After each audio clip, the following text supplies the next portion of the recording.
And he looked more like Gomez Adams than Philip Marlowe. I like these references.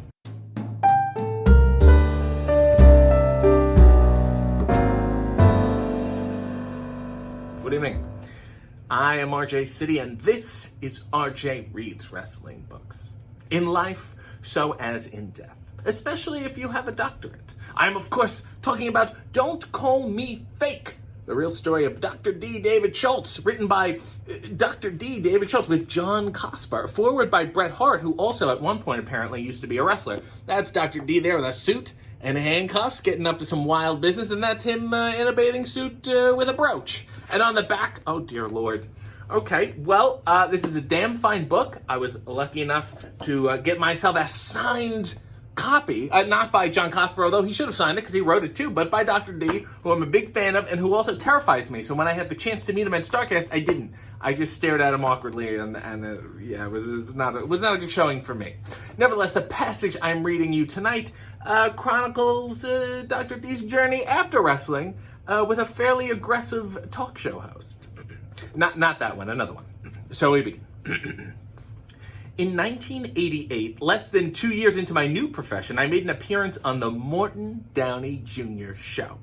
Downey invited me, Captain Lou Albano, Tony Altamore, the world's strongest man Ted Arcidi, pretty boy Larry Sharp, and a young Paul Heyman, by phone, how apropos, onto the show to defend the wrestling business against allegations from Jim Wilson, a pro football player who tried to become a pro wrestler and failed, and Thunderbolt Patterson.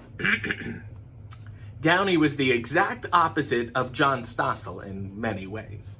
Wrestling World described his show as the Piper's Pit of TV talk fests. He wasn't there to tear down the wrestling business, but to give guys like me the opportunity to answer some of wrestling's harshest critics. Tonight, he said in his introduction, the nastiest mouth in the world takes on the strongest men in the world. There are those who say wrestling is fake, racist, and riddled with drug problems. This one is going to make WrestleMania look like a charm school social, whatever that is. Downey was as generous as a host as we could have hoped for. Not only did he let us tear into Wilson and Patterson, refuting their claims of corruption, fakery, and racism, he jumped right in with us. Wilson, in particular, really infuriated me. He was convinced that he had been blackballed because of his refusal to accept sexual advances from a promoter.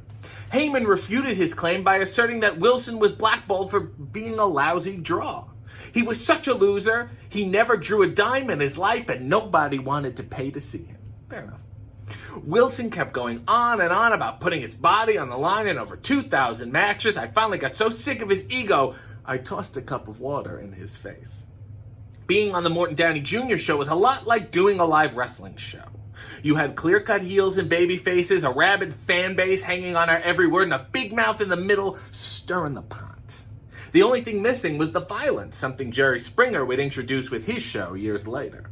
Downey liked me so much, he brought me back a second time for a taping at the Showboat in Atlantic City when he put the spotlight on bounty hunters. I sat on stage next to Stan Rifkin, a bounty hunter with 33 years experience, to discuss our line of work. Of course, Downey being Downey, he brought along a few guests to oppose us, starting with Job Matusow, a Santa Claus lookalike from the Gandhi Peace Center, or maybe that's Job, let's say it's Job, and Jailhouse Anonymous. To hear Matusow describe things, you would think the world of bounty hunting was dominated by former convicts and misfits. He called for bounty hunters to be licensed and regulated, claiming that numerous men and women had been abused by renegade bounty hunters. Tell me a time that happened, said Stan. It happens a lot, said Job. Have they done it to you, said Stan. No, said Job. They've done it to clients of ours at Jailhouse Anonymous. Give me one case, said Stan. Who said they did it, Job, said Downey. Did the client say they did it wrong? No, the client didn't say it, said Job. I won't argue that. Tell us who said it, Downey said. I can't talk about it, said Job. I can't tell you where I get my sources from. The crowd booed Job, who waved them off, but he was already toast. He was easy pickings for Stan and me the rest of the way. Morton also brought on a private investigator named John Perry, who had a beef against bounty hunters. Perry was a character as well, and he looked more like Gomez Adams than Philip Marlowe. I like these references. I oppose these guys because there's no supervision, he said. Do you know what the requirements are to become a bounty hunter? The requirements to be a bounty hunter are that you have to be 20 years old, and that's it. What do I look like? I said. 15, 16? Do I look like a kid? Do I need supervision to go to the street? Perry hemmed and hawed. Well, no, but do the criminals need supervision when they go out and rape somebody 25 or 30 times? I shouted back. The crowd ate it up. Perry was done before he even got started, but he kept on trying.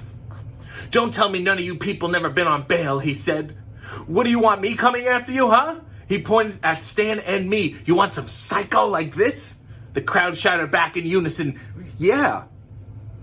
Perry kept up the attacks, arguing his case that we needed to be supervised, or better yet, that the work we did should go to guys like him. It was no use. He was no match for me, Stan, or Morton, much less the three of us and the audience together. Stan put the nail in his coffin early on.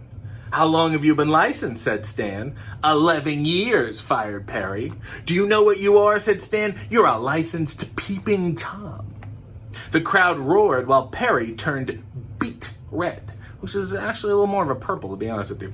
The show about bounty hunting was one of the 6 most watched episodes of the Morton Downey Jr. show. As fun as it is to watch, it was a hell of a lot of fun to do. Guys like Stan Rifkin and I often found ourselves on the defensive, especially when the media came around. It was nice for once to have an advocate and a friendly audience. Morton was my kind of guy. He got pro wrestlers and he got bounty hunters. He had issues of his own that would later cost him his show, but it was a pleasure working with him.